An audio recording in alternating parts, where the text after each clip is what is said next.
Queridos alumnos, queridas alumnas del Moria College, siempre un placer abrir un nuevo curso y bueno, hoy estamos justamente en esa situación de abrir un nuevo curso, un curso que trata sobre un tema que muchos de ustedes habían pedido y que tiene que ver también con un mejor entendimiento del texto bíblico, tanto de la Biblia hebrea como del Nuevo Testamento, en relación al calendario hebreo, en relación a las fiestas, pero también tiene que ver con personas que se interesan por el tema en general. Inclusive recientemente hemos celebrado algunas de esas fiestas judías del calendario y a través de las redes sociales mucha gente nos preguntaba qué significaba tal concepto o tal concepto. Y es por eso que hoy tenemos el gran honor y la gran alegría de iniciar este curso llamado Conceptos Básicos del Judaísmo, el calendario hebreo y las festividades, que será dictado durante 6 clases por la doctora Aliza Moreno Goldschmidt, que en un ratito estará con nosotros iniciando esta primera clase. La doctora Aliza Moreno Goldschmidt nació en Colombia y reside en Israel hace más de 20 años. Posee un doctorado de la Universidad Hebrea de Jerusalén. Sus áreas de especialidad son Historia y Pensamiento Judío, autora del libro Conversos de origen judío en la Cartagena colonial y varios artículos académicos. Se ha dedicado a la capacitación de docentes de materias judaicas e israelíes y latinoamericanos en distintas instituciones académicas, como por ejemplo el Centro Melton de la Universidad Hebrea de Jerusalén, el Seminario Kibbutzim y el Instituto Levinsky. Actualmente, la doctora Aliza Moreno Goldschmidt es también la responsable de la colección abierta de judaica en la Biblioteca Nacional de Israel. Así que bueno, ya mismo nos comunicamos con Aliza. ¿Qué tal, Aliza? Un gusto saludarte aquí. Hola Ariel, muchas gracias a ti por la invitación y muchas gracias a todos los participantes en este curso que comenzamos hoy. Bueno, el agradecido soy yo que hayas aceptado esta invitación. Ya hace mucho tiempo que queríamos iniciar justamente estos temas contigo. Así que bueno, mucha gente ansiosa, entre ellos yo mismo, para iniciar este tema fascinante. Así que cuando quieras, Aliza, estamos contigo. Listo. Un segundo, vamos a poner la presentación. Bueno, cuando Ariel se dirigió a mí hace algún tiempo para pensar en la idea de este curso, pensamos en la idea de hacer un curso que presentara los conceptos básicos del judaísmo. Ahora, los conceptos básicos del judaísmo puede abarcar muchísimos áreas, aspectos y temas. Y finalmente decidimos que lo más adecuado sería comenzar hablando del calendario hebreo y sus festividades. En unos minutos mencionaremos por qué tomamos esa decisión, qué tiene de importante este tema. Pero sí quisiera aclarar desde un principio que nuestra idea es, en la medida que sea posible y relevante, poder continuando también en futuros cursos abordando otros aspectos que sean de vuestro interés sobre la cultura judía y su religión. Muy bien. ¿Cuál va a ser la metodología del curso en forma general? Obviamente, tal como el título lo indica, vamos a centrar nuestras discusiones en el concepto. En la clase de hoy vamos a hablar del calendario hebreo, el concepto del tiempo, y las siguientes clases vamos a dedicarnos a profundizar en festividades y tiempos específicos, y en lo cual vamos a hablar de las tradiciones que están relacionadas con estas, los valores, obviamente cuáles son las fuentes de ellas. Para mí es muy importante hacer una aclaración a priori, y es que el abordaje que vamos a presentar a lo largo del curso es un abordaje histórico. Es decir, para mí es muy importante no solamente que ustedes lleguen a saber cuáles son las tradiciones relacionadas con Pesaj, con la Pascua, sino que también lleguen a tener una visión histórica de cómo cada una de estas fechas, de estas festividades, de estos tiempos, se ha ido desarrollando a lo largo de la historia judía. De hecho, incluso gente que practica el judaísmo actualmente no siempre tiene esta conciencia histórica de cómo, por qué razón y por qué circunstancias se han ido transformando algunos aspectos o se han ido enfatizando algunos otros. Y este es uno de los objetivos centrales del curso que comenzamos el día de hoy. En la diversidad de los temas vamos a hacer siempre un esfuerzo de mantener una relación muy íntima con los textos, con la lectura de las fuentes, empezando obviamente cuando es relevante con la fuente bíblica y con otros textos adicionales, así que podamos realizar una lectura directa a lo largo de nuestros encuentros.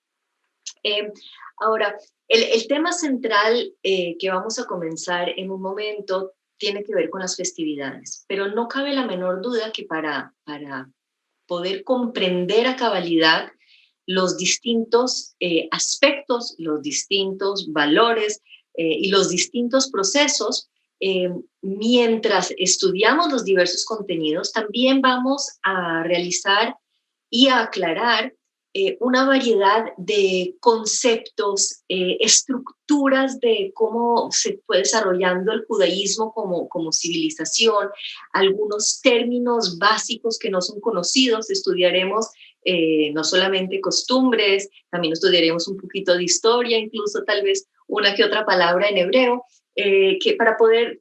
El objetivo es que después de este curso ustedes tengan no solamente conocimiento sobre las fiestas, sino una base más sólida sobre su comprensión de la dinámica y un poco cómo funciona, en qué se basa la cultura judía. Ok, muy bien. Volvamos a la pregunta que mencioné antes, pero que no la hemos abordado.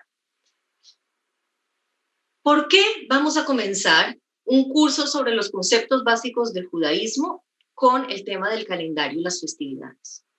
Todas las culturas tienen festividades, y si ya vamos a hablar del judaísmo, ¿por qué no haber elegido un tema como la fe judía o los rezos judíos? ¿Qué tiene de particular el tema del calendario y las festividades que nos llevó a decidir comenzar esta serie de cursos justamente con este tema? Y yo creo que es fundamental comprender que esto nos va a permitir comprender parte de las peculiaridades del pueblo judío, la religión judía y la civilización judía. ¿A qué me refiero? Cuando hoy en día hablamos de un pueblo, digamos, en los conceptos modernos, los conceptos que forma una nación, entonces, en general, los dos aspectos, las dos características que suelen ser mencionadas de forma central, es que un pueblo lo constituye un grupo de individuos que comparten un mismo territorio y comparten una misma lengua. Ahora, el caso de la historia judía es supremamente peculiar, porque si bien en la época antigua el pueblo judío estaba concentrado en un espacio geográfico particular, incluso aunque hubo otros gobiernos, pero el pueblo judío estaba centrado en lo que hoy en día es la tierra de Israel, y el idioma que hablaban era un mismo idioma, en algunas épocas hebreo, en otras épocas más inclinado al arameo, pero tenían un idioma y una tierra en común, como cualquier otro pueblo que podemos hoy apuntar actualmente. La salida al exilio que sucedió en el año 70 cambió rotundamente la historia del pueblo judío. Y si observamos historias de pueblos que tuvieron un destino similar, que se vieron en la necesidad y en la obligación de salir al exilio y perder este centro geográfico, histórico compartido, muchos de estos pueblos, la grandísima mayoría, perdieron su identidad particular como pueblo. Es decir, no necesariamente todos perdieron la vida, hubo movimientos, cambios, pero la conservación de una conciencia de pertenencia a un mismo pueblo, a pesar de haber vivido más de 2000 años en distintos lugares del mundo hasta el día de hoy, pero hoy tenemos el Estado de Israel, quizás es algo distinto, nos conlleva, nos invita a reflexionar cómo, cómo se logró una cuestión así, cómo el pueblo judío logró, a pesar de haber desarrollado en el territorio alemán y francés y en Egipto y en distintos lugares del mundo, a pesar de tener, digamos, un mismo idioma litúrgico, porque siempre, digamos, el rezo, los textos clásicos siempre fueron en hebreo o en arameo, pero el idioma coloquial, en países de Europa quizás se hablaba el yiddish, y en momentos que en Egipto se hablaba el árabe judío. Entonces dejaron de tener una tierra en común, incluso un idioma en común, y surge la gran pregunta, ¿cómo bajo estas circunstancias se pudo conservar la conciencia de pertenencia a un mismo pueblo? Y aquí cabe señalar que quizás esta es una de las diferencias notables entre el judaísmo y el cristianismo, en cuanto a que el cristianismo, el elemento nacional es mucho más secundario o limitado, mientras que en la cultura judía, aunque también, sin lugar a dudas, es una religión, pero también contiene un elemento nacional que es inherente a la propia existencia. Otro tema interesante para analizar quizás en otro concepto, en otro contexto. Muy bien, entonces, volviendo a la pregunta, la situación particular del pueblo judío en su desarrollo histórico, espero que haya quedado claro. Y aquí es donde empezamos a abordar y a comprender la importancia que tiene el tiempo como tal y las festividades como la herramienta para señalar tiempos particulares en la cultura, en la civilización judía. Y en este sentido, creo que si bien todas las culturas, todas las religiones, todos los pueblos tienen sus fechas, tienen sus festividades, en el papel que el tiempo juega en la cultura judía es de suprema importancia relacionado con lo que hemos dicho hasta ahora. Veamos algunos puntos específicos al respecto. Primero, el tiempo llena el lugar del espacio. Es decir, estamos en una realidad y las festividades comenzaron mucho antes del exilio, como ustedes seguramente sabrán y leeremos en un par de minutos. Ya el texto bíblico señala muchas de las festividades que se celebran hasta hoy en día. Pero este lugar especial del tiempo aparentemente tomó mayor fuerza justamente después de la salida del exilio. ¿En qué sentido el tiempo reemplaza un poco el papel del espacio?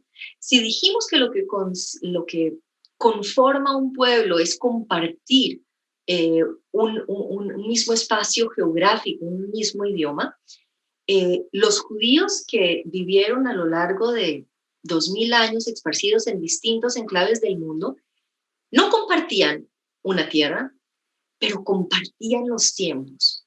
Todo judío sabía y sigue sabiendo que el séptimo día, el sábado, los judíos en cualquier parte del mundo están señalando este tiempo. Si un comerciante que se iba a otra parte a un país muy lejano y llegaba un día sábado, él quizás hubiera tenido algún tipo de dificultad de comunicarse a nivel de idioma con los otros judíos, dependiendo del contexto, dependiendo de los idiomas que dominaba, pero podía estar seguro que iba a encontrar un espacio donde celebrar el Shabbat, el séptimo día, cualquier festividad, es porque esta era y sigue siendo un aspecto muy amplio que se comparte y que se sigue compartiendo dentro de las filas judías, independientemente de la existencia de una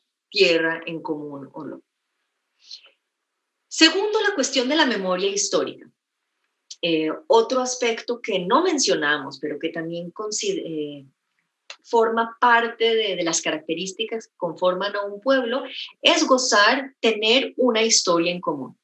Ahora, esto también se ve en una situación bastante compleja, porque a fin de cuentas, la historia que vivieron los judíos que estaban, digamos, en países de Ashkenazim, en Francia o Alemania, su encuentro, por poner un ejemplo, con los cruzados que iban en camino a Tierra Santa, es una historia muy distinta a los judíos que vivían en la misma época en Egipto o en España. Es decir, en el momento que salieron y se separaron, en teoría, o no en teoría, de hecho, cada grupo que vivía en distintas circunstancias también comenzó a tener una historia un poco distinta.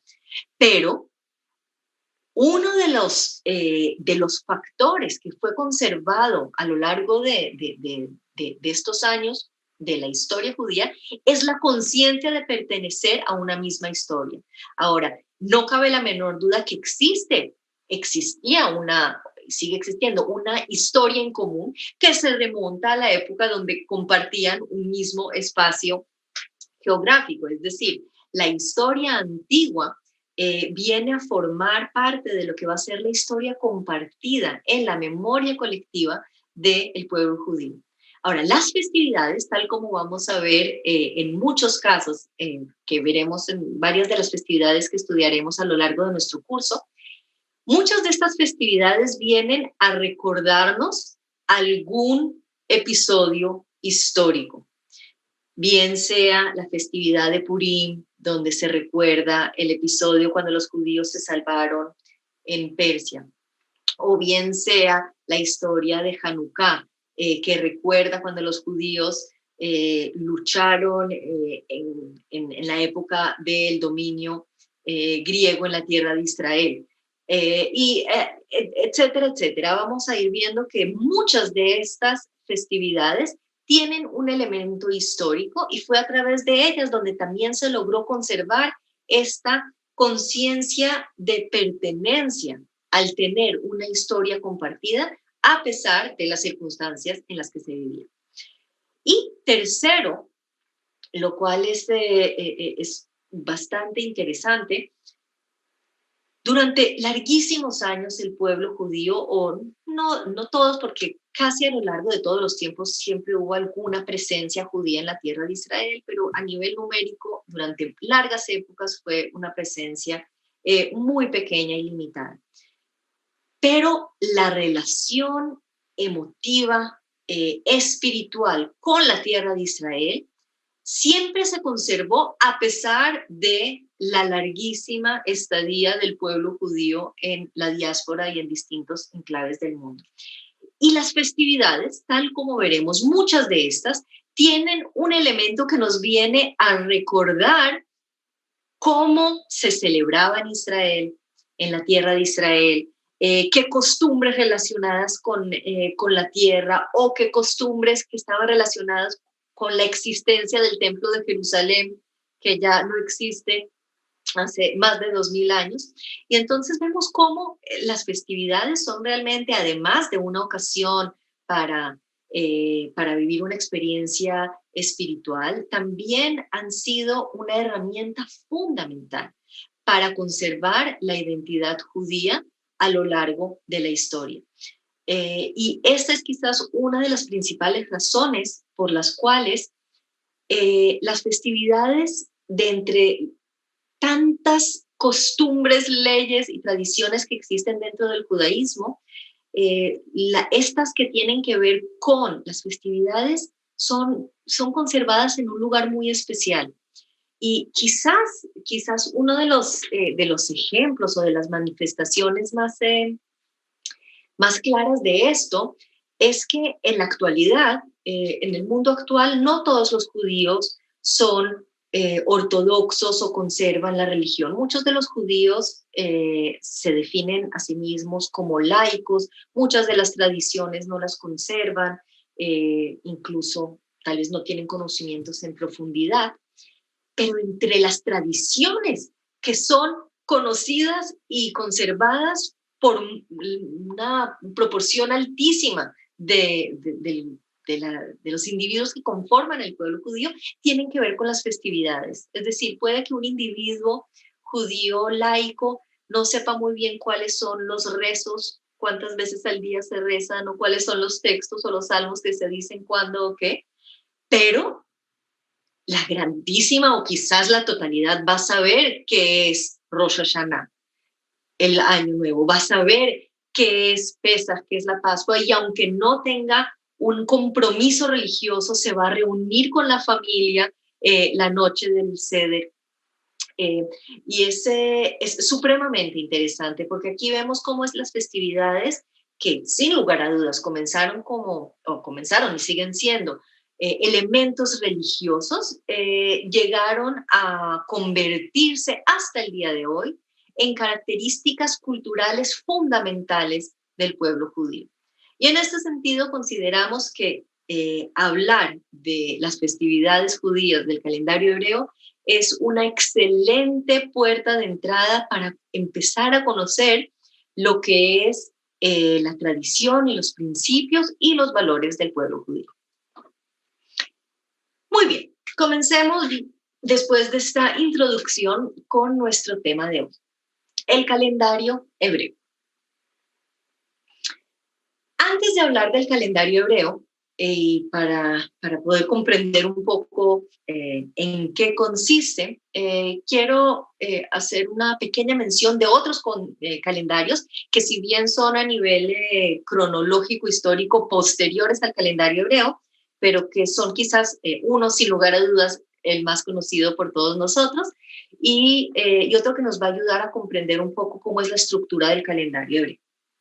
Ok, el calendario que nosotros conocemos es el calendario gregoriano, que si bien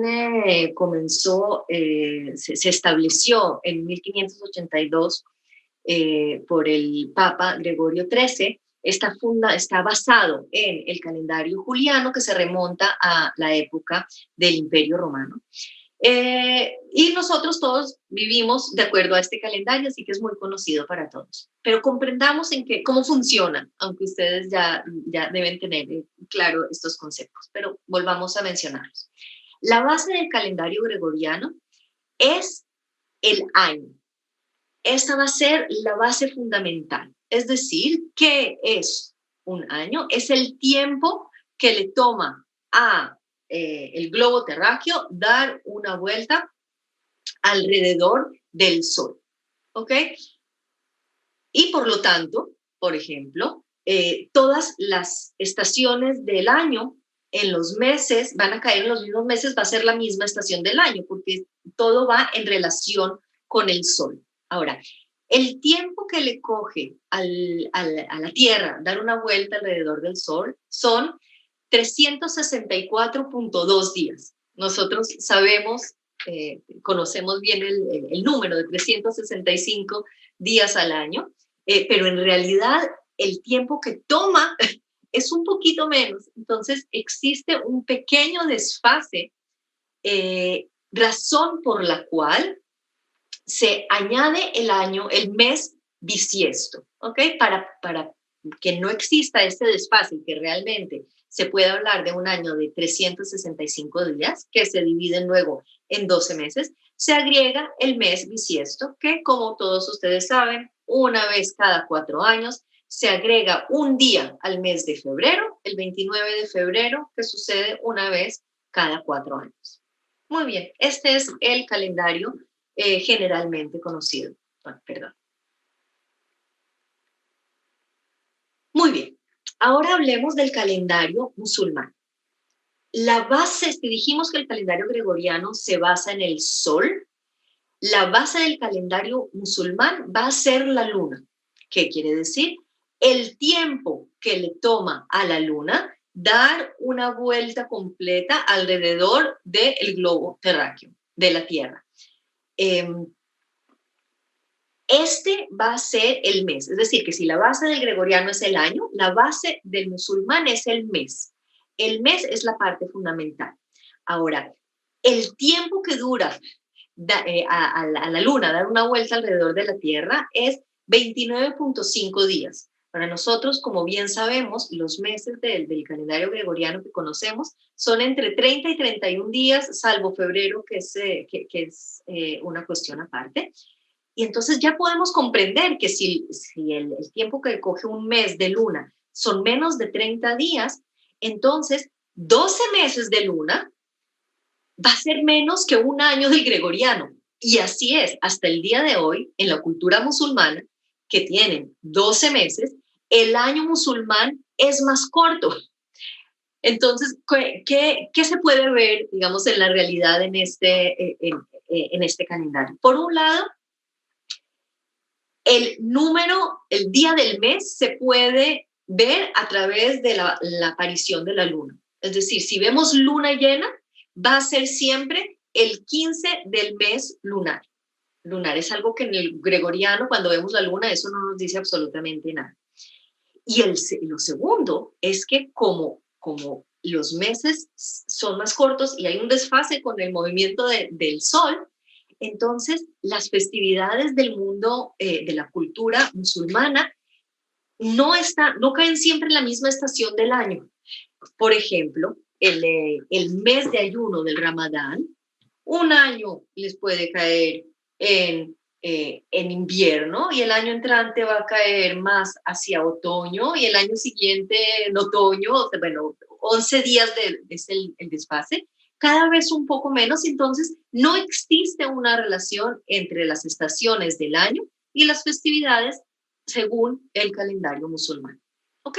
Esos son los dos calendarios básicos.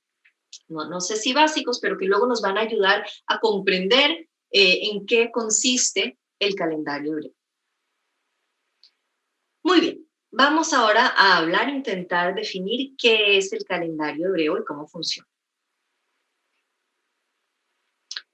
Primero que todo, cabe señalar que la cuestión de los meses y el calendario son de los elementos más tempranos que figuran en la civilización judía y, como ustedes deberán saber, ya que conocen bien el texto bíblico, ya en la Biblia, en los textos más tempranos bíblicos, se mencionan aspectos relacionados con el calendario de los meses. Digo aspectos porque en la Biblia no está estipulado en detalle cómo es el calendario, con todos los detalles, pero sí se mencionan ya desde los textos más tempranos. Ahora, en los textos bíblicos tempranos hay dos aspectos, dos características que quedan muy claras respecto al calendario hebreo.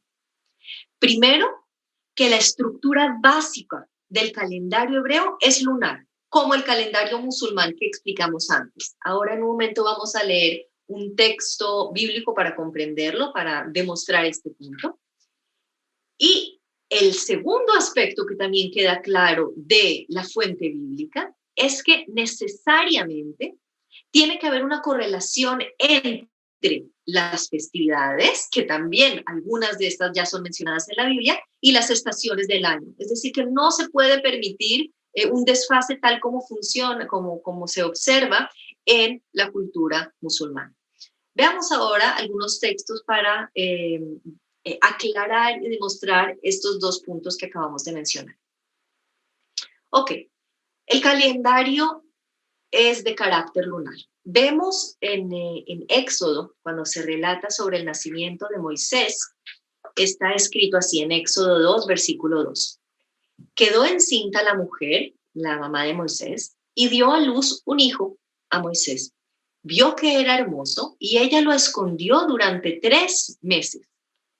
El texto bíblico, evidentemente original, de forma original en hebreo, suele ser traducido en la grandísima mayoría de las traducciones que yo conozco al español o a otros idiomas en este versículo como meses, que lo escondió durante 3 meses, y ustedes se recordarán del relato que la madre escondió durante 3 meses a Moisés. Pero la palabra hebrea, que la puse aquí también en letra hebrea, ze Yerahim, lunas, las 3 lunas. Podríamos perfectamente traducir este versículo, que ella lo escondió durante 3 lunas. Ahora, este no es el único texto, pero quería aquí traer una fuente para mostrarles que en el texto bíblico el mes está claramente ligado y relacionado con la luna, y también lo vemos en otros contextos cuando se habla de la santificación de la luna, etcétera, etcétera. Entonces, este punto queda claro. Veamos el segundo punto sobre la correlación necesaria entre las festividades y las estaciones del año. Dice también en Éxodo: hoy vosotros estáis saliendo de Egipto en el mes de Aviv. Dice el texto bíblico, ¿qué es Aviv? Es la primavera. Es decir, nosotros, el mes que está mencionado, que fue el mes de la salida de Egipto, del éxodo de Egipto, fue en el mes, es llamado por la Biblia como el mes de la primavera. Ahora sí, sigamos leyendo el siguiente texto. La festividad de los panes ácimos, las matzot, que es también Pesaj, la Pascua, habrás de observar. 7 días habrás de comer panes ácimos, lo que yo te prescribí, en el tiempo del mes de Aviv, de la primavera, ya que en el mes de Aviv saliste de Egipto. ¿Ok? Dice la Biblia muy claramente que Pesaj, la Pascua, se celebra en la primavera. ¿Ok? Entonces tenemos aquí, por un lado, la Biblia nos da 2 mensajes, que la base del calendario hebreo es lunar, es la base general del calendario, pero por el otro lado tiene que haber una correlación entre los meses del año y las estaciones del año por la celebración. Esto lo aprendemos a partir de la celebración de las fiestas, y aquí tenemos un ejemplo muy claro. Por lo tanto, el calendario hebreo que existe hasta el día de hoy es un calendario lunisolar, es decir, que tiene una base lunar. Ante todo, es mucho más parecido, digamos, al calendario musulmán en cuanto a que se basa a el movimiento de la luna respecto a la tierra. Por lo tanto, todos los meses judíos también, si es una fiesta que cae el 15 del mes, digamos, Tu Bishvat, que cae el 15 del mes de Shvat, siempre va a haber luna llena. Por el contrario, en la festividad de Rosh Hashanah, de principio del año, que cae el 1 del mes, siempre va a haber la luna naciente. Esta relación entre días del mes y la luna va a existir de forma fija. Pero, ¿cómo se hace para, a pesar de que se trata de un calendario lunar, para no llegar a un desfase con las estaciones del año? Y aquí viene el mes bisiesto del calendario hebreo. En el calendario hebreo, un año bisiesto no es un año que se le agrega un día. Un año bisiesto es un año que se le agrega un mes completo. Un año bisiesto hebreo tiene 13 meses. El mes que se agrega no tiene un nombre distinto, sino que uno de los meses del calendario, que se llama Adar, en el año bisiesto se agrega Adar 1, y luego va a haber Adar 1 y Adar 2. Piensen, es como si tuviéramos marzo 1 y marzo 2. Se agrega un mes completo. Ahora, es bastante complejo cómo se hicieron todos los cálculos y cuánto se agrega, pero me limitaría a decir que en un lapso de 19 años se agregan 7 años bisiestos. Es decir, un porcentaje bastante significativo, mucho más que el año bisiesto en el gregoriano que se agrega cada 4 años. Aquí en 7 años, en un lapso de 19 años, van a tener este mes adicional, el mes de Adar, y van a llamarse el año bisiesto. Por eso también cuando queremos saber cuándo cae una festividad judía, no podemos hacer una relación directa y decir que Pesaj cae el 14 de abril. No, porque cada año cae en una fecha un poco distinta, justamente porque se agrega este mes y porque hay el desfase de estos días del año lunar. Y en este sentido existe una diferencia bastante significativa entre el calendario gregoriano y el calendario hebreo que conocemos hasta el día de hoy. Muy bien. Hablemos ahora de el desarrollo de los meses hebreos.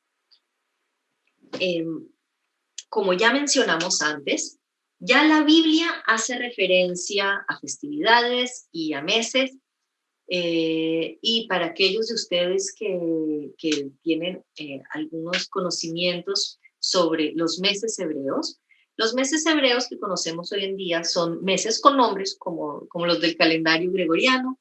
Tenemos el mes de Elul, tenemos el mes de Av, tenemos el mes de Nisan, luego vamos a ver los meses en su orden. Pero lo que vamos a mostrar ahora es cómo los meses, no solamente la cuenta, sino los nombres de los meses, se fueron transformando y cuál fue la causa de esto. Entonces, volvamos a nuestra fuente básica, que es la Biblia, y veamos cómo meses en el texto bíblico. Voy a leer ahora un texto que figura en Levítico. En el mes primero, en el día 14 del mes, hacia el crepúsculo vespertino, Pesaj, Pascua, es para Adonai. Ok, aquí tenemos la mención de una festividad. ¿Cuándo cae esta festividad? En el mes primero. Continúa. Habla a los hijos de Israel diciendo, en el mes séptimo, en el primer día del mes, será para vosotros día de reposo, día de toque del shofar, recordatorio, convocación sagrada. Empero en el 10º día del mes séptimo, día de expiaciones, es convocación sagrada habrá de ser para vosotros, y afligiréis vuestro ser, y ofreceréis sacrificio al fuego ante Adonai. Habla a los hijos de Israel diciendo, a los 15 días del mes séptimo, festividad de las cabañas, 7 días ante Adonai.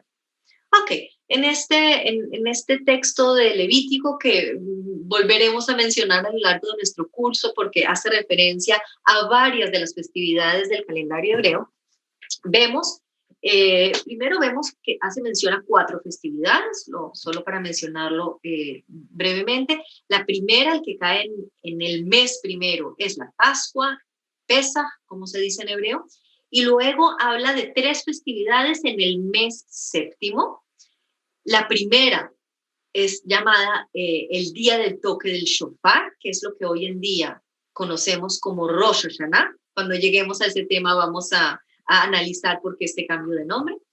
La segunda fiesta que se menciona en el mes séptimo es el día de la expiación, lo que hoy en día se conoce, y aquí el concepto en hebreo sí se refiere a lo que conocemos hoy en día, Yom Kippur, Yom Kippurim, y luego se habla de una tercera festividad en el séptimo mes, que es la festividad de las cabañas, lo que hoy en día se conoce como Sukkot. Muy bien, como ya dije, vamos a volver a este texto cuando hablemos de cada una de estas festividades, pero lo que quisiera ahora mencionar y recalcar y llamar vuestra atención es que aquí los meses no tienen nombres. Los meses son numerados y esta característica no se limita solamente al Pentateuco o al libro de Levítico, sino que en realidad no en todos los libros de la Biblia se mencionan los meses, pero en cualquiera de los textos bíblicos más antiguos hasta el exilio de Babilonia, siempre el texto bíblico va a hacer referencia a los meses de forma numérica. ¿Ok? ¿Cómo entonces, a partir de cuándo empezamos a oír los nombres de los meses que utilizamos hasta el día de hoy? Si nos fijamos también en el texto bíblico, pero en los libros más tardíos de la Biblia hebrea, que cabe señalar, tema para otra ocasión, que el Antiguo Testamento cristiano no es idéntico a el Tanaj hebreo. Hay algunos libros que figuran que figuran en el Antiguo Testamento que no figuran en la Biblia hebrea. Pero en lo que se llama la Biblia hebrea, en los textos tardíos, que son textos que vienen después del exilio de Babilonia, el exilio de Babilonia que fue en el año 586-87 antes de la era común. Entonces, los textos posteriores empezamos a ver el cambio. Y aquí traje dos ejemplos de dos libros distintos, pero que vemos un fenómeno en común. Leamos el texto de Esther. Así pues sucedió que en el mes primero, que es el mes de Nisan, en el año 12 del rey Ahasverosh, echaron pur, es decir, suertes, delante de Amán, probando de día en día y de mes en mes. Y salió la suerte por el mes duodécimo, que es el mes de Adar.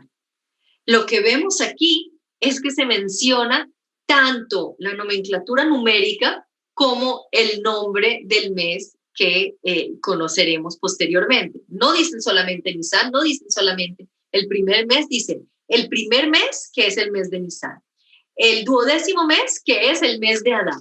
Entonces, esta mención paralela de los dos sistemas, de las dos formas de referirnos, de los dos nombres de los meses, son un indicio que nos muestra que se vivió un proceso hasta la salida al exilio de Babilonia. Los meses en la cultura hebrea eran meses exclusivamente numerados. Cuando salieron al exilio y empezaron no solamente un exilio corto, sino de 70 años, donde vivieron en la realidad de una cultura extranjera, en la cual había otro sistema de mes.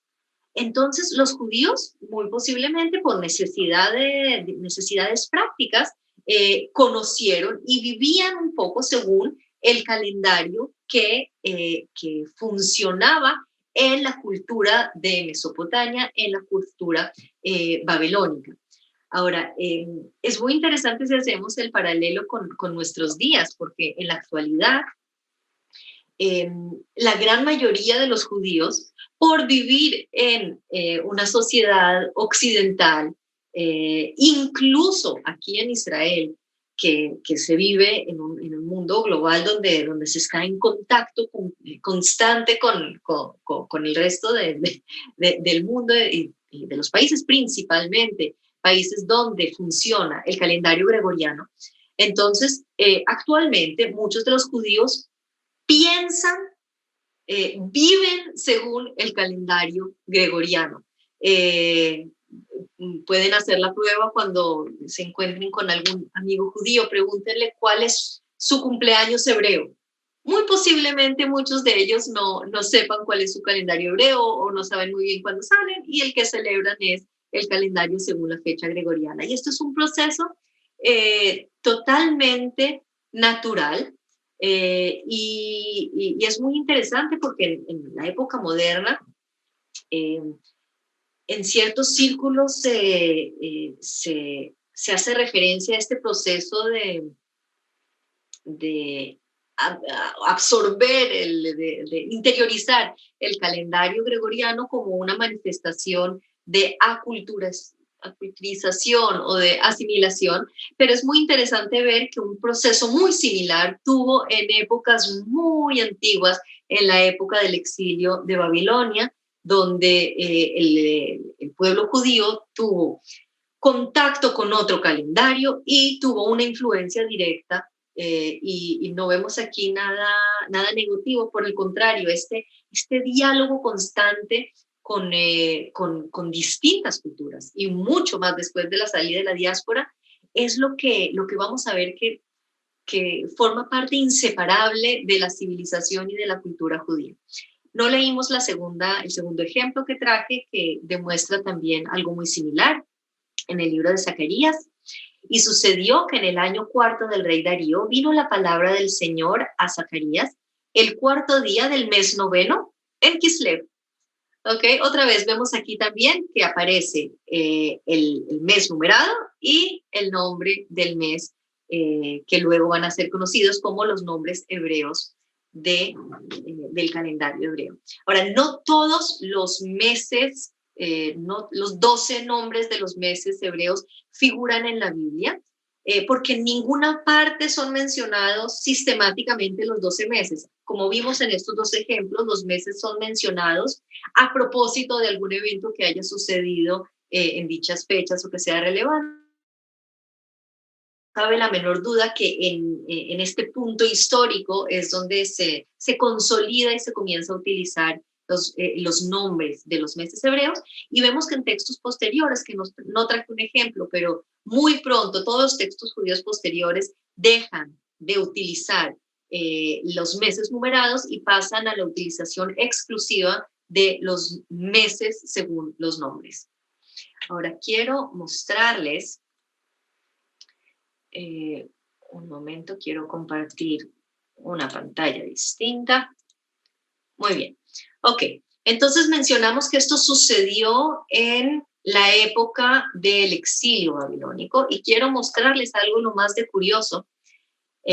Aquí tenemos los nombres en idioma lengua acadia del calendario babilónico de Mesopotamia antigua, y podemos ver muy claramente que los nombres hebreos del calendario hebreo proceden de aquí. Por ejemplo, está Nisanu, que es el mes de Nisan, está Aru, que es el mes de Iyar, Simanu, que es Sivan, Abu, que es el mes hebreo de Ab, etcétera, etcétera. Vemos que de forma muy clara podemos apuntar a que el origen de los nombres de los meses hebreos se remontan a el calendario mesopotamio que funcionaba en la época del exilio de Babilonia.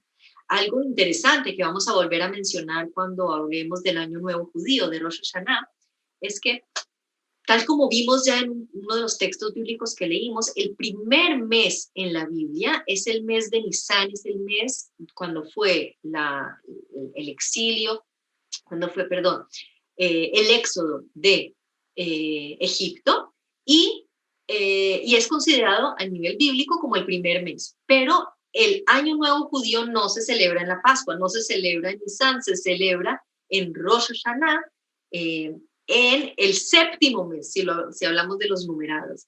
Y lo interesante es que el séptimo mes, que en hebreo es Tishrei, en el calendario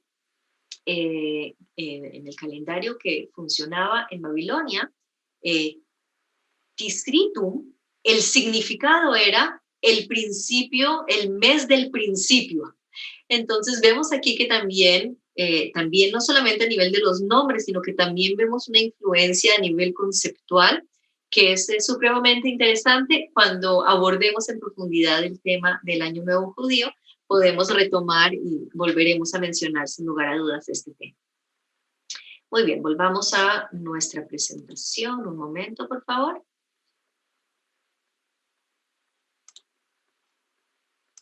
Ok. Muy bien. Durante la época que existía el templo de Jerusalén, es decir, desde épocas bíblicas hasta después de la destrucción del segundo templo, no existía un calendario fijo. Para nosotros resulta supremamente extraño pensar en algo así, cuando nosotros tenemos que definir cuándo es nuestro cumpleaños o cuándo vamos a celebrar una fiesta o cuándo tenemos una cita médica. Sabemos que nosotros cogemos el calendario, miramos la fecha y está claro. Y si queremos saber qué día de la semana va a caer nuestro cumpleaños cuando cumplamos 80 años, que todos tengamos vida larga, entonces es cuestión de abrir un calendario y ver cuándo funciona. Pero originalmente el calendario hebreo no era un calendario hebreo, sino un calendario fijo, sino que por el contrario se fijaba, cada mes se iba fijando mes por mes. Y es lo que se conoce como el precepto de la santificación de la luna. ¿Cómo funcionaba? El centro era en el Templo de Jerusalén y esta era una de las funciones centrales y de gran importancia que jugaba el Templo de Jerusalén.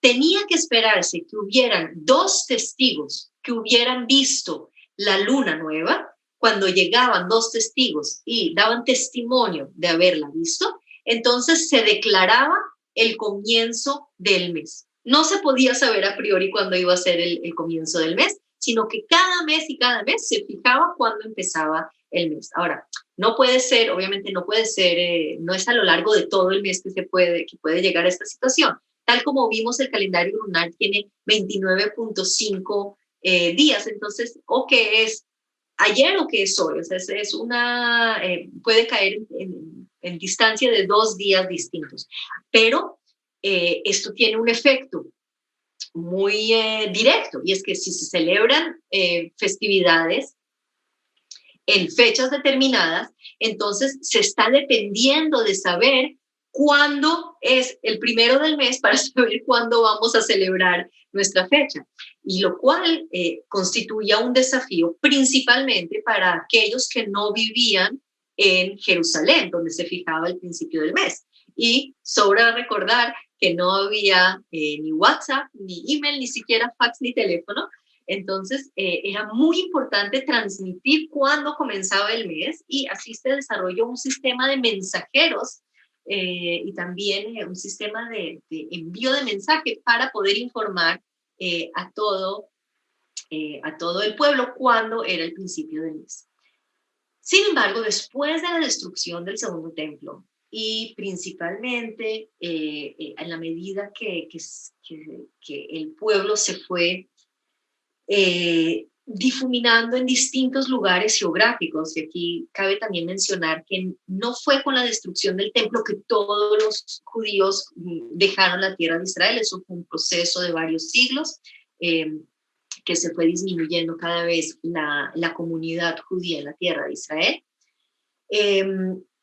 Pero fue a partir de esta nueva circunstancia histórica que se vio la necesidad de crear un calendario que sea fijo a priori. Ahora, es muy interesante porque según la tradición rabínica, fue Hillel el segundo, que vivió en el siglo IV de la era común, a quien se le adjudica el haber creado un calendario fijo. Pero lo que es muy interesante es que tenemos testimonios de la Gnizá del Cairo, documentos que fueron encontrados en épocas modernas, pero que se remontan a textos muy antiguos, que incluso todavía en el siglo IX, en el siglo X, seguía habiendo algún tipo de discusiones entre las autoridades rabínicas respecto al mes fijo. A partir de la Edad Media hasta nuestros días ya también en lo que se refiere al calendario hebreo existen calendarios fijos, y hoy en día también yo puedo fijarme en qué día va a caer mi cumpleaños 80, pues ya el calendario hebreo está fijado de forma definitiva. Muy bien. Mencionamos los meses. Aquí pueden encontrar todos los meses, los 12 meses del calendario hebreo con su nombre hebreo. Y lo que quería mostrarles, también un poco para concluir con lo que empezamos de la centralidad del tiempo y las festividades en el calendario hebreo, es que si se fijan, muchas de estas festividades o de estos días de conmemoración los vamos a abordar a lo largo de nuestro curso, pero si se fijan, prácticamente todos los meses tienen algo. Tienen alguna fiesta, tienen algún ayuno, y tienen algunas tradiciones. Quizás el único que no es Heshvan, el mes de Elul, que figura también sin una fiesta específica, pero cuando hablemos del año nuevo vamos a ver que el mes de Elul es un mes que a nivel tradicional es dedicado en su totalidad a la introspección y para como un mes de preparación para el principio del año. Ya vamos a profundizar en ello cuando hablemos de este tema. Muy bien, hasta aquí nuestros contenidos de hoy, solo para resumir y sintetizar lo que hablamos hoy. Primero que todo, hicimos referencia a la importancia del tiempo y las festividades en la cultura y la civilización judía en general y sin lugar a dudas después de la destrucción del segundo templo. Después comprendimos cómo funciona el calendario lunisolar de el calendario hebreo. Y finalmente mencionamos el paso del calendario que era fijado mes por mes con la santificación de la luna a el calendario fijo que contamos hasta el día de hoy. Así que hasta aquí dejamos por hoy. Quedo abiertas a vuestras preguntas. Bueno, Arisa, muchísimas gracias. Vamos entonces a comenzar con preguntas. Lo siguiente, a ver, pregunta Marta Bernal. Si hay alguna actividad festiva en el mes que se agrega en el año bisiesto. Ok, es una pregunta magnífica. La respuesta es sí. En el mes de Adar, que se agrega, celebramos Purim, la fiesta de Esther. ¿Por qué es una pregunta muy importante? Porque así podemos saber cuál es el mes que se agrega. Es decir, todos los años bisiestos o no bisiestos, en el mes de Adar se celebra Purim. Pero entonces la pregunta viene, cuando tenemos 2 meses de Adar, ¿cuándo vamos a celebrar la festividad? Y Purim se celebra, los años bisiestos, en el Adar Bet, en el segundo Adar. Por lo tanto, sabemos que el mes que agregamos fue el Adar 1. Se agrega el 1, no el 2. El 1 es el agregado y lo sabemos porque todos los años también, los años bisiestos, celebramos la festividad de Purim en Adar Bet, en Adar 2. Bien, continuamos con más preguntas. Bueno, pregunta Paola una pregunta más práctica.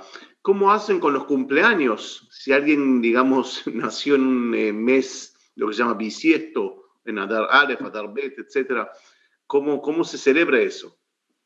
Bueno, yo creo que aquí es menos problemático que en el calendario gregoriano. Pobrecito el que nació el 29 de febrero, porque puede celebrar, es realmente más difícil cuando celebra el cumpleaños. A diferencia de eso, que si alguien nació en un año bisiesto, el 5 de Adar, pues el año no bisiesto celebra en el Adar que existe.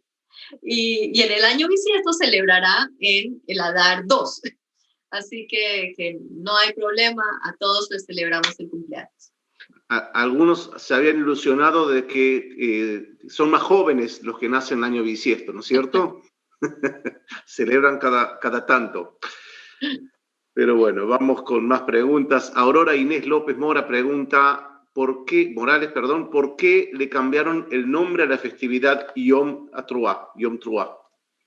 Ok, es una pregunta excelente. La voy a responder solo parcialmente porque ese es uno de los temas de nuestras futuras clases. No le cambiaron el nombre. Hasta el día de hoy, la festividad también es conocida como Yom Teruah, pero se agregó nuevos significados y también el nuevo nombre de Rosh Hashanah, del Año Nuevo. No voy a entrar ahora en detalle a propósito porque es uno de los temas que vamos a tratar en profundidad en una de nuestras siguientes clases. Pero me comprometo a no terminar el curso hasta no haber respondido a la pregunta. Bien, seguimos. Saray Zambrano pregunta, ¿por qué era tan importante mencionar el mes y el día para hacer una festividad o mencionar algo importante que sucedía en Israel? Ok, el mes y el día lo tenemos en cualquier calendario. Cuando celebramos una fiesta, no lo celebramos, Navidad no se celebra en diciembre, se celebra el 24, el 25 de diciembre, una fecha particular. Así que de forma natural, esto no es una peculiaridad de la Biblia, una peculiaridad de la religión o la cultura judía, sino que es algo supremamente natural. También cumpleaños. Yo no cumplo cumpleaños, yo no tengo cumpleaños en febrero, yo tengo cumpleaños el 17 de febrero y así cada uno de ustedes. Así que eso es algo que me parece una cuestión bastante natural. Ok, continuamos. Pregunta Samuel. ¿Qué importancia tiene para ti el hecho de que en Qumran se encontraran hasta 4 calendarios diferentes? Ok, la importancia de este tipo de hallazgos es justamente comprender lo que mencionábamos anteriormente, que lo que nosotros estamos muy acostumbrados de que ya existe un único calendario fijo a priori y que no hay discusiones. En la época del Segundo Templo, no solamente, pero también en la época del Segundo Templo, era un tema aún en debate que se estaba consolidando, que existían distintas visiones, y esto en efecto es un reflejo de una realidad histórica que es muy diferente a la que nosotros vivimos. Me parece muy interesante lo que mencionas y sin lugar a dudas, lo que podemos aprender de este tipo de hechos es supremamente significativo en lo que se refiere a nuestra capacidad de comprender la época del Segundo Templo.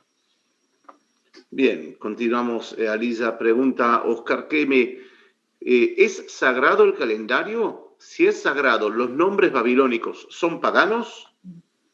Ok, la pregunta es una pregunta excelente y que tendría respuesta distinta por distintas personas.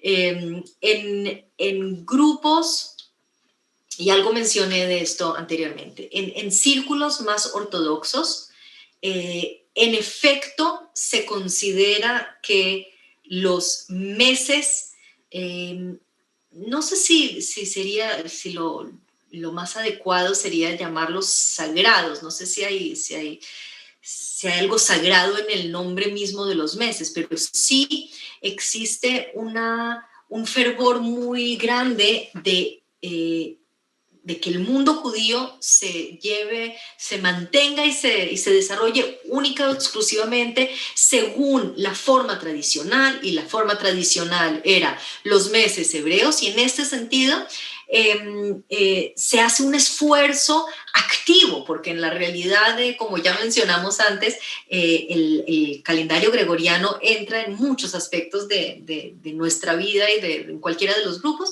Entonces se hace un esfuerzo activo para conservar y llevar una vida según el calendario hebreo puntualmente. Por poner un ejemplo, en este tipo de círculos jamás se va a celebrar un cumpleaños según la fecha gregoriana, sino únicamente en la fecha hebrea. Es algo que va a ser no sagrado en cuanto a que en el sentido que tenga que ver con la divinidad, pero sí que es algo muy importante para conservar la identidad judía particular, identificarse y utilizar particularmente el calendario hebreo. Entonces, esto desde una perspectiva más bien religiosa, otra vez, tiene más que ver con ciertos círculos específicos. No todo el mundo judío ortodoxo es igualmente estricto en lo que se refiere a este punto. Ahora, desde una perspectiva histórica, y aquí ya hablo desde una perspectiva académica y no religiosa, tal como vimos hoy, el calendario hebreo, con sus nombres que utilizamos hasta hoy en día, es un punto que no creo que se pueda discutir a nivel científico, es muy claro. Son la consecuencia de un encuentro cultural entre los judíos que salieron al exilio de Babilonia y se encontraron y tuvieron que vivir en este nuevo contexto y vivieron estos años según el calendario de dicha cultura en la que vivían. Y cuando volvieron del exilio ya tenían interiorizado estos meses, pensaban en estos meses, así como yo pienso puedo pensar hoy en día que estamos en el mes de mayo y no sé, no pensando en qué mes hebreo está. Entonces, los que volvieron del exilio de Babilonia pensaban en estos meses y esa fue la razón por la que surgió. Es verdad que estamos hablando de un calendario supremamente antiguo, o sea, desde el retorno del exilio de Babilonia hasta hoy en día pasaron más de un par de años. Es decir, que es verdad, estos meses, estos nombres de los meses han acompañado al pueblo judío durante la gran mayoría de su historia y en ese sentido sí forman parte de algo muy antiguo, muy autóctono, pero que a nivel histórico fue la consecuencia de este encuentro con la cultura que surgía, que florecía en la Mesopotamia de la época. Bien, Arilla, continuamos con más preguntas. Bueno, hay muchas preguntas. Si podrías decir qué día es hoy en el calendario hebreo. Uy. Muchos preguntan. Iván, ¿ves? Mira, la mejor prueba de que yo pienso está bien, en gregoriano. Sé que estamos en el mes de Sivan, pero no te sé decir la fecha.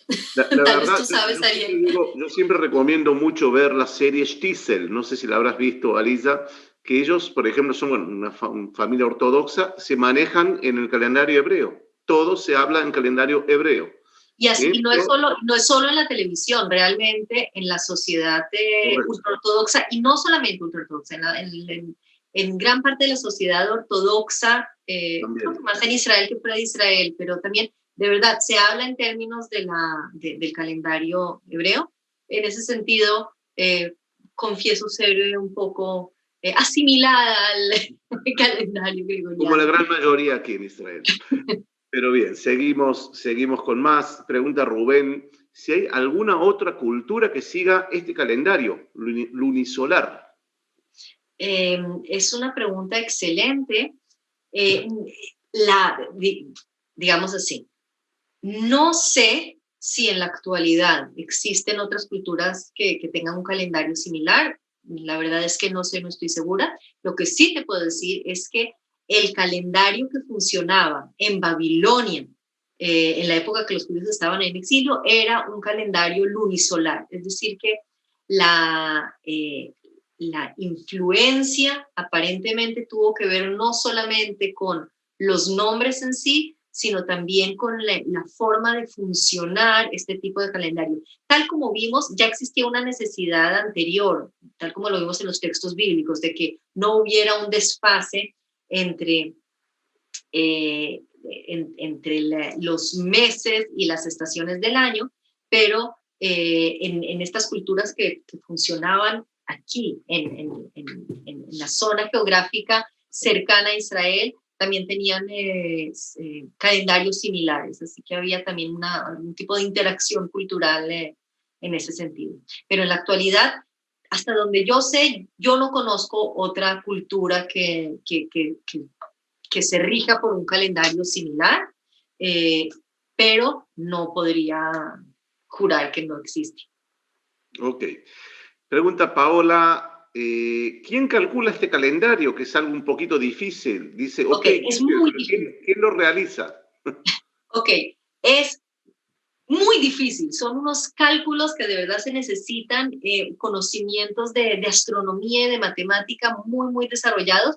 Hoy en día ya no necesitamos quien lo calcule, porque desde el momento que a mediados de la Edad Media se fijó definitivamente el calendario, ya no tenemos ese dolor de cabeza porque ya quedó fijo. Pero sin lugar a dudas, toda la época que se estuvo consolidando este calendario fijo y quizás justamente por la complejidad de este tipo de cálculos que debían realizarse, fue que duró una época tan extensa hasta que finalmente se llegó. Estamos hablando de varios siglos, desde que los primeros intentos de crear un calendario fijo hasta que finalmente se llegó al calendario definitivo. Estamos hablando de varios siglos, justamente tuvo que ver con esta dificultad de cálculos, pero que hoy en día ya estamos exentos de ello. Está muy bien. No, buena la aclaración que Google todo lo sabe. Pero bien, vamos con más preguntas aquí. Pregunta Marta de Toro, si los días de la semana en el calendario hebreo tienen nomenclatura nominal y o numérica ordinal. Ok, te agradezco mucho por la pregunta porque es un tema importante, interesante y que de verdad no lo mencioné. Los días hebreos son numerados y hasta el día de hoy. La semana empieza con el domingo, que es el día primero, Yom Rishon. Luego el lunes es Yom Sheni, el día segundo, y así sucesivamente, Shlishi, Revi'i, Hamishi, Shishi, y la excepción viene siendo el séptimo día, el día de Shabbat, el día del descanso, sobre el cual hablaremos y profundizaremos justamente a partir de nuestra semana entrante. Pero aquí vemos, ahora, ¿dónde figuran estos nombres? En Génesis, con la creación, en el relato de la creación, así son nombrados a nivel numérico, Yom Rishon, Yom Sheni, ¿ok? Así que a diferencia de los meses que vemos una transformación a lo largo de la historia, los días de la semana es algo que se ha conservado desde el principio hasta nuestros días. Y si ya hablamos de los días, otro tema muy interesante que no mencioné, pero que tiene que ver con los días, en la cultura occidental, ¿cuándo comienza el día? El día comienza después de las 12 de la noche, 12 y un minuto, ¿ok? El día judío, no, el día judío comienza cuando se pasa de el día a la noche. Es decir, que comienza cuando cae el sol. Vamos a tratar este tema cuando hablemos a partir de la semana que viene de Shabbat. Todas las fiestas judías no comienzan a medianoche. El año nuevo no se celebra, no se espera hasta las 12 de la noche para abrazarse, no, porque empieza, dependiendo de en qué estación, en qué parte del mundo estemos, pero digamos, cuando yo viví en Colombia, siempre el Shabbat, las festividades empezaban alrededor de las 6 de la tarde, un poquito más, un poquito menos, que eso también se calcula porque depende de cuándo cae el sol, así que cada viernes hay que saber cuándo cae el sol para saber cuándo empieza el día, para saber cuándo se prenden las velas. Vamos a hablar de esto cuando hablemos de Shabbat, pero esta es otra diferencia muy significativa entre el tiempo tal como nosotros nos manejamos hoy en día y la concepción hebrea del tiempo. También un día, un niño. Si un niño nace el 3 de febrero, si nació a las 8 de la mañana, va a ser una fecha hebrea, pero si nació a las 9 de la noche, ya va a ser al día siguiente, porque es después de la caída del sol, ¿ok? Entonces, que tiene muchas implicaciones. Por ejemplo, cuando un niño va a celebrar su bar mitzvah, tiene que el acto pasa, digamos, como la comunión, el bar mitzvah. Para saber en qué fecha hebrea le cae, él tiene que ver no solamente qué día del calendario gregoriano nació, sino a qué horas, porque puede ser o un día antes o un día después, dependiendo de la hora. ¿Ok? Entonces, esta es otra diferencia significativa en lo que tiene que ver con la concepción del tiempo. Bien, hay algunas preguntas, varios que están preguntando sobre el cálculo digamos, del Génesis, es decir, del año en que el judaísmo está viviendo hoy en día. ¿Cómo se llega a ese cálculo? Ok. Es un tema complejo y en debate, especialmente si lo ponemos a la luz de los descubrimientos científicos que dan una datación muchísimo más amplia que el año 5500, etc. Y la verdad es que también una exclusiva lectura del texto bíblico tampoco nos permite llegar a una datación exacta ni siquiera de esto. Entonces, la pregunta en realidad, que transformo la pregunta a la luz de esta situación, ¿qué se considera según la tradición rabínica, según el judaísmo, cuando se empieza la cuenta? Y vamos a ver que la cuenta comienza con la creación del primer hombre, ¿ok? Esto es lo que va a comenzar la cuenta de los años que tenemos hasta nuestros días, pero nuevamente dejo aquí sobre la mesa que del texto bíblico es muy difícil saber exactamente la datación año por año. Tiene que ver más con tradiciones antiguas que hacen referencia a qué año específicamente cayeron, sobre todo los textos más antiguos. Cuando ya llegamos a la época de los reinados, especialmente después del reinado unido de David y de Shlomo, lo que viene anterior es mucho más difícil de hacer una datación. Esto es uno de lo que se refiere con el texto bíblico mismo. Y segundo, dejar también en claro que existe una brecha significativa entre los descubrimientos científicos y la supuesta edad de la Tierra según la cuenta hebrea. Obviamente que vienen distintos tipos de exégesis a intentar responder esta contradicción. Es tema para otro curso, pero que es un desafío que muchos pensadores judíos han intentado dar respuestas satisfactorias. Bien, ya estamos acercándonos al final, pero hay mucha gente que pregunta sobre los signos del zodíaco y el judaísmo, que tiene que ver también con los meses, con el año. ¿Cuál es la visión del judaísmo y desde cuándo? Ok, una excelente pregunta. El judaísmo no es extraño a los signos del zodíaco. Muchos textos, especialmente medievales, hacen referencia a estos signos del zodíaco. Creo que principalmente en textos de carácter místico se hace referencia a esta relación con los signos del zodíaco. Y lo que quisiera solo mencionar es que una de las visiones conocidas desde la perspectiva judía sobre los signos del zodíaco es la visión del Ramban, Rabbi Moshe ben Nachman, que vivió en España, que dice que él no niega la existencia de los signos zodíacos y el impacto que tienen sobre el mundo, pero lo que él argumenta es que el pueblo judío, el destino del pueblo judío no está atento a los efectos de los signos zodíacos, sino que tienen una relación directa con el creador sin esto, lo que podría llamarse algún tipo de intermediario en el manejo del mundo. Otra vez, estamos ya acercándonos a conceptos muy complejos, sobre todo cuestiones místicas, pero lo importante, primero, yo no soy una docta al respecto en temas místicos, así que mucho más no puedo profundizar, pero lo que sí me parece importante señalar después de esta pregunta es que sí, en textos judíos se mencionan, se reconocen, no es un elemento que sea inmanente o fundamental en la cultura judía, pero tampoco son elementos que sean del todo desconocidos.